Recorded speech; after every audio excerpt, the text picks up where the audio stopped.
মালভূমের শান্ত শহর বিষ্ণুপুর। টেরাকোটা শিল্প আর অসাধারণ মন্দির স্থাপত্যের জন্য বিশ্বজুড়ে পরিচিত।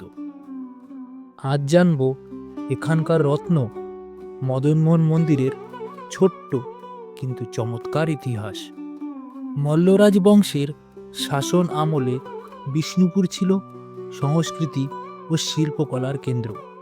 ১৬৯৪ সালে মল্লরাজ দুর্জয় সিংহ রাজ পরিবারের আরাধ্য কৃষ্ণমূর্তি মদনমোহনের জন্য এই মন্দির নির্মাণ করেন। মন্দিরটি বাংলার ঐতিহ্যবাহী একচালা ঘরনায় তৈরি, আর এর বাইরের দেওয়ালে আছে টেরাকোটা দিয়ে খোদাই করা রামায়ণ, মহাভারত ও কৃষ্ণলীলার দৃশ্য, যা বাংলার টেরাকোটা শিল্পের অন্যতম শ্রেষ্ঠ নিদর্শন।